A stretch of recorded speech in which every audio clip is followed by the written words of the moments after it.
Shalom. Selamat malam Bapak Ibu yang dikasihi dalam Tuhan. Kita bersyukur buat kesempatan pada saat ini. Kita boleh bersama-sama lagi dalam ibadah raya yang ketiga untuk belajar kebenaran firman Tuhan. Sebelum kita lebih jauh dalam kebenaran firman Tuhan, mari kita berdoa. Tuhan, kami bersyukur buat kesempatan pada saat ini.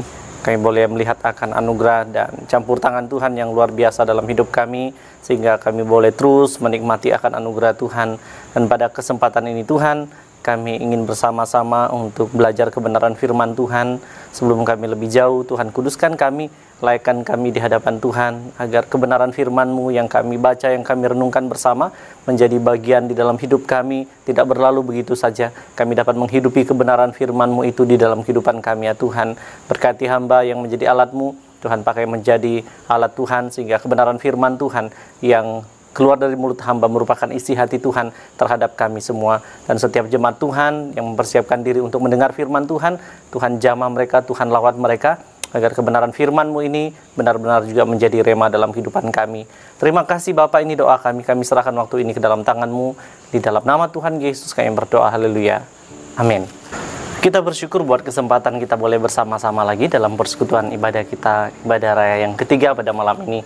Baik, jemaat yang dikasihi Tuhan, mari kita membuka kebenaran firman Tuhan. Sebelum kita lebih jauh, kita membaca di dalam Yesaya 41 ayat yang ke-10.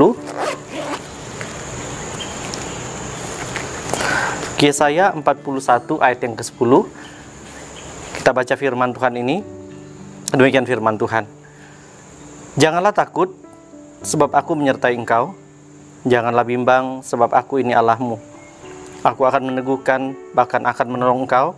Aku akan memegang engkau dengan tangan kananku yang membawa kemenangan. Puji Tuhan untuk pembacaan kebenaran firman Tuhan ini. Yang dikatakan berbahagia adalah orang yang mendengarkan firman Tuhan dan terlebih dapat menjadi pelaku kebenaran firman Tuhan itu sendiri. Jemaat yang dikasihi Tuhan, kalau kita melihat dari pembacaan firman Tuhan ini merupakan sebuah ungkapan yang Yesaya sampaikan, dan dikatakan bahwa jangan takut, sebab aku menyertai engkau. Tuhan ingin menjelaskan kepada mereka bahwa dalam menjalani kehidupan tentu ada begitu banyak hal yang akan kalian hadapi. Oleh sebab itu Tuhan katakan bahwa jangan takut, aku menyertai engkau, aku bersama-sama dengan engkau, aku membimbing engkau. Mereka mendapat kekuatan daripada Tuhan untuk menjalani kehidupan. Dan dijelaskan bahwa kalau apa yang kamu alami, apa yang kamu hadapi, jangan bimbang, jangan putus asa, jangan dulu kecewa, karena Tuhan menyertai. Nah, kebenaran firman Tuhan ini sebuah ungkapan yang bagi saya sangat dalam, memiliki makna. Karena ya, bagi saya kebenaran firman Tuhan ini meneguhkan iman kita dalam menjalani hidup ini, bahwa bicara ketakutan, bicara kekhawatiran, bicara kebimbangan, itu bisa saja setiap waktu kita rasakan. Tapi waktu kita berharap kepada Tuhan, di sana kita juga akan melihat akan pertolongan Tuhan, ya, dan campur tangan Tuhan di dalam kehidupan kita.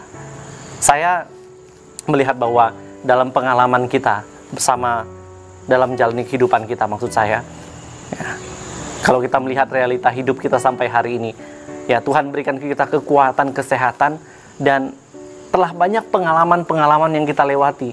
Itu semua karena penyertaan Tuhan. Kita boleh lewati semuanya. Ada, kita katakan, suka duka yang kita alami, semua karena pertolongan Tuhan juga yang telah meneguhkan iman kita, yang telah memberkati kita sampai pada hari ini. Memang pengalaman hidup kita tidak bisa samakan. Pengalaman saya berbeda dengan istri saya. Pengalaman istri saya juga berbeda dengan keluarga-keluarga yang lain. Demikian juga dalam hidup kita, bahwa kita tidak bisa samakan pengalaman kita dengan orang lain. Pengalaman orang lain berbeda, pengalaman kita juga berbeda. Dan disinilah kita melihat bahwa dengan berbedanya pengalaman kita, semakin kita mengerti bahwa satu tujuan dari pengalaman itu mengajarkan kita untuk melangkah bersama dengan Tuhan, selalu bijak dalam menjalani kehidupan bersama dengan Tuhan. Apapun pengalaman yang telah kita jalani, kita mau katakan bahwa semua pengalaman itu karena penyertaan Tuhan yang telah memberkati kita. Amin. Bukan karena hebatnya kita, bukan karena pintarnya kita, kayanya kita, kuatnya kita. Tapi semua karena penyertaan Tuhan yang telah memberkati kita sampai hari ini. Yang setuju katakan amin. Tuhan yang telah memberkati kamu, Tuhan yang telah menolong kamu, Tuhan yang telah menyertai Anda, Tuhan yang telah menyertai saya. Tema kita pada bulan April, ya, tentang aku adalah yang awal dan yang akhir dan yang hidup, di dalam Wahyu 1 ayat 17 dan 18 sudah kita pelajari bersama. Dan tentunya saya percaya bahwa kita semua diteguhkan iman kita. Kita melihat kepada pribadi Tuhan yang mengungkapkan pernyataan itu, bahwa di dalam Tuhan tidak ada yang namanya kekhawatiran, tidak ada namanya keraguan, karena ada pengharapan dan kehidupan di dalam Tuhan. Amin.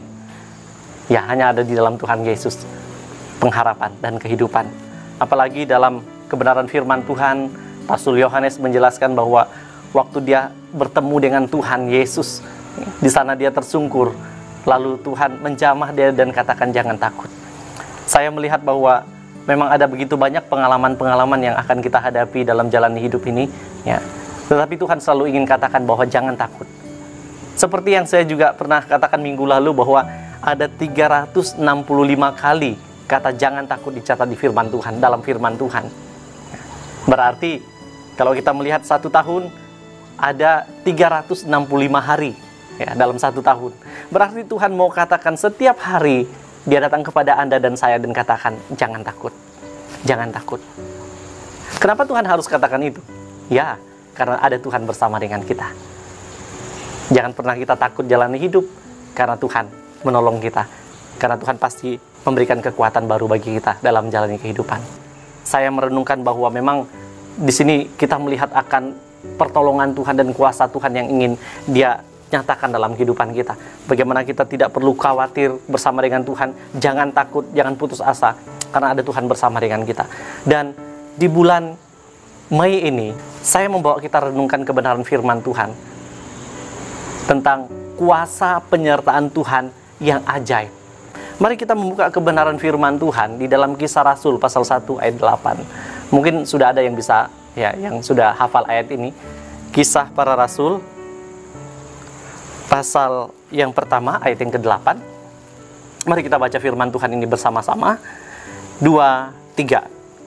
Tetapi kamu akan menerima kuasa kalau Roh Kudus turun ke atas kamu, dan kamu akan menjadi saksiku di Yerusalem dan di seluruh Yudea dan Samaria dan sampai ke ujung bumi. Puji Tuhan untuk kebenaran firman Tuhan. Ayat ini yang menjadi perenungan kita selama bulan Mei ini, tentang pernyataan Tuhan Yesus bahwa Dia akan memberi kuasa kepada para murid ketika Dia akan naik ke sorga. Pertanyaan yang muncul, kuasa apa yang Tuhan ingin berikan kepada para murid sebelum Dia naik ke sorga?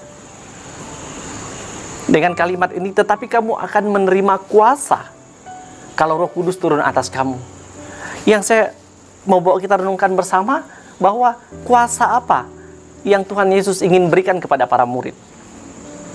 Kalau kita melihat dari kata ini tentang kuasa, ya, itu dalam bahasa aslinya, kata kuasa ini berarti dunamis, ya. Kata itu dikatakan dunamis, yang juga merupakan akar kata dari kata dinamit, ya. Artinya kekuatan yang diberikan, kemampuan yang bisa meledak, explosion gitu ya, bisa meledak. Dan ini kemampuan yang diberikan untuk mengerjakan apa yang menjadi sebuah tugas, kata dunamis ini. Dan istilah ini lebih kepada kekuatan kerja, atau dikatakan itu acting. Ayat ini bicara bahwa kuasa itu akan diterima kalau Roh Kudus turun atas mereka. Berarti bukan hanya sekedar kekuatan kerja yang dicatat di firman Tuhan dengan kata dunamis ini, tetapi lebih dari itu, bahwa mencakup kuasa untuk mengusir roh jahat, supaya untuk menyembuhkan orang sakit, kuasa untuk memberitakan Injil atau kabar baik. Itu kuasa yang Tuhan Yesus berikan. Kata kuasa di dalam Kisah Rasul 1 ayat yang ke-8 ini, itu sama dengan yang ada dalam Injil Lukas pasal 9 ayat 1 sampai 6. Itu waktu Tuhan Yesus mengutus ke-12 murid. Dikatakan bahwa dia memberikan mereka kuasa. Dia memberikan mereka kuasa. Sehingga waktu Tuhan Yesus mengutus murid ke-12 murid, waktu dia sudah memberikan mereka kuasa, mereka pergi memberitakan Injil. Dan dikatakan bahwa luar biasa mereka kembali dan membawa kabar gembira tentang pelayanan yang mereka lakukan. Kalau kita melihat kata yang digunakan di dalam Lukas 9 ayat 1-6, itu kata dunamis. Dan di dalam Kisah Rasul 1 ayat 8, itu juga menggunakan kata dunamis. Berarti ini sebuah kuasa yang diberikan oleh Tuhan, hampir sama. Pertanyaan saya, kenapa Tuhan Yesus harus memberikan mereka kuasa lagi? Padahal Tuhan sudah memberikan mereka kuasa di dalam Injil Lukas pasal 9 ayat 1 dan 6. Kenapa? Selanjutnya dalam Kisah Rasul 1 ayat 8 Tuhan Yesus memberikan mereka kuasa. Saya mau katakan bahwa mereka kehilangan kuasa itu. Kenapa? Karena waktu Tuhan Yesus disalib, waktu Tuhan Yesus alami penderitaan, disiksa, yang terjadi dengan para murid apa? Mereka tidak ada di tempat itu. Yang seperti yang saya pernah katakan juga bahwa hanya Yohanes, Rasul Yohanes yang ada di situ. Sehingga Tuhan Yesus katakan kepada Maria bahwa ibu ini anakmu. Dan murid-murid yang lain tidak ada sama sekali. Apa yang terjadi? Mereka alami ketakutan semua. Mereka takut dan merasa was-was dan tidak berani untuk berdiri menyatakan dirinya, saya murid Kristus, saya pengikut Kristus, karena ketakutan. Dan ternyata ketakutan ini bicara bahwa ketakutan untuk melakukan kuasa Tuhan tidak ada lagi dalam diri mereka. Kuasa untuk melakukan mujizat tidak ada lagi dalam diri mereka. Sehingga kebenaran firman menjelaskan bahwa Tuhan Yesus memberikan mereka kuasa lagi. Karena kuasa yang pertama yang sudah Tuhan Yesus berikan itu telah hilang. Mengapa bisa hilang? Karena ketakutan mereka. Mengapa bisa hilang? Karena kekhawatiran mereka. Mereka sudah mendengar Tuhan Yesus katakan bahwa dia akan bangkit pada hari yang ketiga. Tetapi karena mereka akhirnya khawatir, mereka akhirnya bimbang, mereka akhirnya takut, dan kuasa itu pergi dari mereka, tidak mereka miliki lagi. Ketakutan yang saya maksudkan adalah ketika kita tidak berani bersaksi, kuasa yang dia berikan kepada mereka untuk memberitakan Injil, kuasa itu tidak mereka miliki lagi karena ketakutan.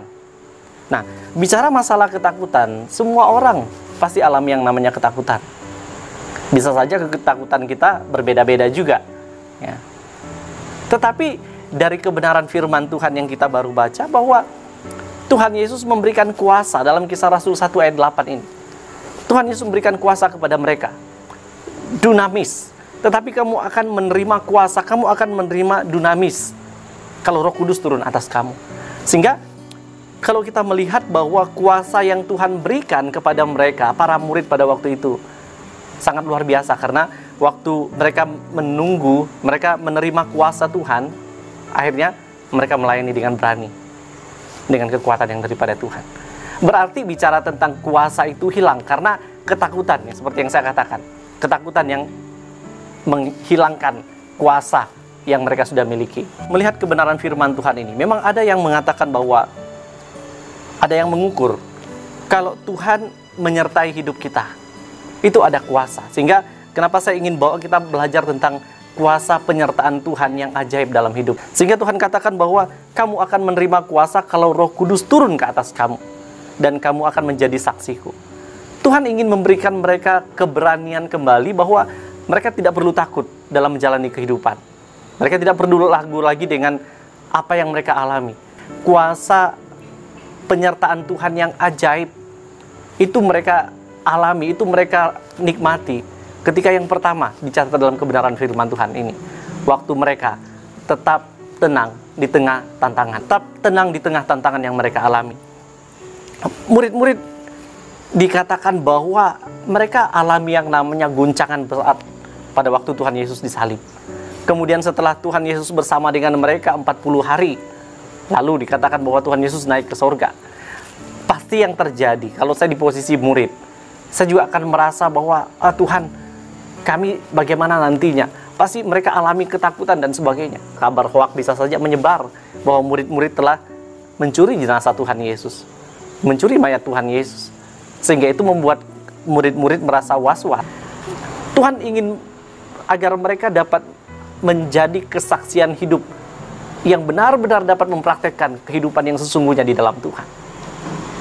Kuasa penyertaan Tuhan yang ajaib itu juga akan kita alami, itu juga akan kita terima waktu kita tetap tenang di tengah tantangan yang kita alami pada saat ini. Saat ini sedang alami pergumulan berat dengan pandemi virus corona. Siapa yang tidak khawatir? Siapa yang tidak takut? Tetapi firman Tuhan katakan bahwa tetap tenang di tengah tantangan ini. Dalam arti, percaya sungguh bahwa apa yang Tuhan katakan, apa yang Tuhan janjikan, dia akan genapi dalam kehidupan kita. Amin. Tuhan akan nyatakan itu dalam hidup kita. Bagaimana kita tetap melihat akan campur tangan Tuhan di tengah hal seperti ini. Bahwa kuasa penyertaan Tuhan itu pasti akan kita nikmati dalam kehidupan. Seperti murid-murid, mereka menerima kuasa penyertaan Tuhan waktu mereka tetap tenang alami tantangan. Bagaimana kita bisa tenang kalau pada saat ini nyawa kita jadi ancaman? Saya ingin bawa kita kembali kepada kebenaran firman Tuhan. Ketika Tuhan Yesus bersama murid-murid akan menyeberang Danau Tiberias, Danau Galilea, waktu mereka akan berangkat, mereka bersama-sama dengan Tuhan Yesus. Lalu waktu kapal, perahu sudah berlayar, apa yang terjadi? Mungkin karena Tuhan Yesus telah melayani dengan luar biasa, dia akhirnya capek dan dia tertidur di dalam kapal. Yang terjadi adalah tiba-tiba mereka alami gelombang yang besar. Mereka panik, mereka takut. Dan apa yang terjadi? Mereka membangunkan Tuhan Yesus. Guru-guru, bangunlah, kita akan mati. Dan Tuhan Yesus katakan kepada mereka, tenanglah. Lalu, yang Tuhan Yesus buat, Tuhan Yesus suruh tenang. Badai yang mengamuk, tenang, tenang. Pertanyaan saya adalah, apakah murid-murid tidak terbiasa alami yang namanya gelombang? Sudah terbiasa. Pasti alami gelombang juga. Lalu yang kedua, apakah Tuhan Yesus tidak bersama dengan mereka? Tuhan Yesus ada bersama dengan mereka. Tetapi mengapa mereka panik? Karena mereka merasa bahwa nyawa mereka jadi ancamannya. Jemaat yang dikasihi Tuhan, saya bawa kita renungkan hal ini bahwa terkadang dalam hidup kita seperti ini nih. Ya. Bahkan di tengah situasi yang kita alami dengan pandemi virus corona seperti ini. Kita merasa seolah-olah Tuhan tidak ada bersama dengan kita, Tuhan tidak mendengar doa kita, Tuhan tidak menolong kita, Tuhan tidak menjauhkan pandemi virus corona ini dari kita. Sehingga pada saat ini kita merasa was-was, kita merasa takut dan sebagainya. Tapi ingatlah, kuasa penyertaan Tuhan yang ajaib itu kita bisa terima waktu kita tetap tenang. Apa bedanya orang yang panik dengan orang yang tenang? Beda ya? Beda. Kalau Anda pernah ikut perlombaan, perlombaan catur deh, perlombaan catur, Anda tidak tenang untuk berpikir, Anda ingin cepat-cepat untuk skakmat, skakster, maka yang terjadi justru Anda akan salah langkah dan Anda yang akan alami kekalahan. Karena ketenangan itu penting. Memang skill juga penting, tapi ketenangan itu lebih dari hal yang kita harapkan, ketenangan. Dalam perlombaan-perlombaan yang Anda ikuti contohnya, apa yang membuat Anda bisa menang? Karena Anda tenang untuk hadapi semuanya. Nah, kebenaran firman Tuhan menjelaskan bahwa kita akan menerima kuasa penyertaan Tuhan yang ajaib waktu kita tetap tenang alami tantangan. Pertanyaan saya, kenapa kita harus tenang? Kita harus tenang karena ada Tuhan bersama dengan kita. Amin. Tuhan bersama dengan Anda dan saya. Tetap tenang di tengah tantangan ini bukan berarti kita masa bodoh dengan persoalan yang kita alami. Kita masa bodoh dengan apa yang sedang kita hadapi. Yang saya ingin lebih tekankan bahwa waktu kita tetap tenang, kita mau lebih mengandalkan Tuhan di dalam menjalani kehidupan kita. Kita tetap mau berharap kepada Tuhan di tengah persoalan yang kita alami. Kita tetap percaya sepenuhnya kepada Tuhan yang tahu rencana yang terbaik dalam kehidupan kita. Itu yang saya ingin jelaskan agar kita mengerti bahwa tetap tenang yang dimaksudkan. Bahwa kita tetap tenang untuk menerima kuasa Tuhan. Kita seharusnya tetap tenang karena kita percaya bahwa ada Tuhan bersama dengan kita. Ada Tuhan menyertai kita. Amin. Sama-sama dengan saya katakan, Tuhan menyertai hidup saya. 2, 3. Tuhan menyertai hidup saya. Tuhan menyertai hidup kita. Apa yang kita takutkan? Kita harus senantiasa tenang. Karena kita percaya bahwa kuasa penyertaan Tuhan yang ajaib kita akan alami di tengah tantangan yang kita hadapi. Lalu yang kedua, kuasa penyertaan Tuhan yang ajaib kita juga akan alami, kita akan terima waktu kita tetap menanti jawaban dari Tuhan. Tetap menanti jawaban dari Tuhan yang terbaik Tuhan akan kerjakan dalam hidup kita. Dalam menjalani kehidupan ini di tengah situasi ini. Murid-murid saat alami persoalan yang begitu berat. Karena mereka tahu bahwa Tuhan Yesus tidak lagi bersama dengan mereka. Mereka tentu merasa khawatir, mereka merasa cemas. Dan mereka juga pada saat itu ya seperti kita, lockdown. Tapi mereka menanti dengan tekun jawaban dari Tuhan. Kapan jawaban itu datang? Mereka tidak tahu pasti.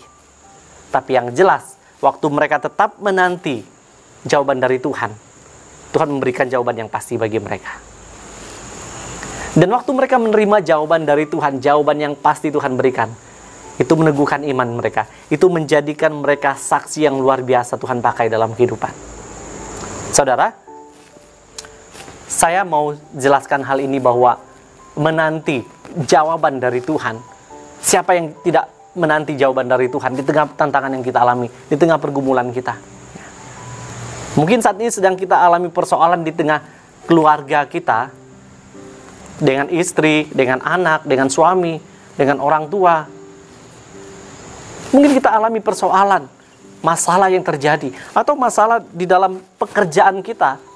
Di tengah pandemi virus corona ini, kita sudah tidak tahu harus bagaimana lagi kita hadapi tantangan ini. Kita juga sudah tidak bisa lagi berkata bahwa apa yang Tuhan rencanakan yang terbaik bagi kita. Belum lagi kita punya masalah dengan orang-orang yang ada di sekitar kita. Lalu waktu kita berdoa minta jawaban dari Tuhan, kenapa jawaban Tuhan sampai hari ini saya belum terima? Firman Tuhan katakan, tetap tenang. Tetap menanti jawaban Tuhan. Bahwa jawaban Tuhan yang terbaik akan Dia berikan bagi kita. Hadapi persoalan dengan masalah saat ini. Ada beberapa yang katakan bahwa mereka sudah tidak bekerja lagi seperti biasa di perusahaan, di tempat kerja mereka. Lalu mereka harus bertemu dengan keluarga di rumah. Banyak masalah yang terjadi, banyak. Setiap hari pasti ada masalah. Kalau tidak sama istri, sama suami. Kalau tidak sama suami, sama anak. Kalau tidak sama suami, sama anak, sama mertua. Kalau tidak sama mertua, sama tetangga. Kalau ada tetangga bisa tegur dari samping rumah gitu ya. Tetapi ini yang terjadi bahwa memang akan alami yang begitu banyak tantangan dan persoalan. Sehingga kita mau katakan bahwa Tuhan, kami sudah berdoa supaya pandemi virus corona ini pergi. Kami sudah berdoa supaya tidak lagi lockdown. Tapi kenapa sampai hari ini masih tetap ya Tuhan? Saya mau katakan, tetaplah menanti jawaban Tuhan. Karena jawaban Tuhan itu pasti. Jawaban Tuhan yang Dia berikan kepada kita itu jawaban yang pasti, tidak meragukan kita. Sehingga bagaimana kita menanti jawaban Tuhan di tengah persoalan yang kita alami, di tengah tantangan yang kita alami, dengan situasi yang saat ini sedang kita hadapi. Tetaplah menanti jawaban Tuhan, bahwa jawaban Tuhan yang terbaik Dia akan berikan bagi kita. Dia akan menolong kita, Dia akan memberkati kita. Sehingga kita juga boleh melihat akan kuasa Tuhan. Jadi, inilah kebenaran firman Tuhan yang saya bawa kita renungkan bersama. Untuk kembali kita melihat bahwa ada kuasa penyertaan Tuhan yang kita terus alami, nikmati dalam jalani kehidupan ini. Sehingga di tengah situasi ini, jangan pernah panik, jangan pernah putus asa. Tetap tenang di tengah situasi ini sebagai anak-anak Tuhan. Kita percaya bahwa ada Tuhan bersama dengan kita. Lalu yang kedua, kita ingin selalu melihat bahwa yang terbaik akan Tuhan kerjakan. Waktu kita terus bergumul di tengah tantangan ini, kita terus berdoa minta jawaban dari Tuhan. Jawaban yang terbaik Tuhan akan berikan bagi kita. Oleh sebab itu, mari kita terus kembali kepada diri kita. Sejauh mana kita telah benar-benar ada di dalam Tuhan. Dan bagaimana kita sudah benar-benar juga menjalani hidup ini bersama dengan Tuhan. Kiranya kebenaran firman Tuhan ini meneguhkan kita semua. Dan dalam beberapa waktu ke depan, kita akan terus belajar kebenaran firman Tuhan tentang kuasa penyertaan Tuhan yang ajaib di dalam kehidupan. Agar secara umum kita bisa melihat bahwa di tengah pandemi virus corona ini, ada kuasa Tuhan, penyertaan Tuhan di dalam kehidupan kita sebagai anak-anak Tuhan. Lalu yang kedua, di tengah persoalan yang kita alami saat ini, secara pribadi kita juga percaya bahwa kuasa Tuhan, penyertaan Tuhan tidak pernah berhenti untuk senantiasa menolong kita, memberkati kita. Mungkin dalam pekerjaan kita, dalam pelayanan kita, dalam pendidikan kita, selalu ada penyertaan Tuhan. Dan penyertaan Tuhan itu memberikan damai sejahtera bagi kita. Kiranya Tuhan memberkati kita semua. Mari kita berdoa. Terima kasih Bapa, kami bersyukur buat kebenaran firman Tuhan yang kami boleh pelajari pada saat ini.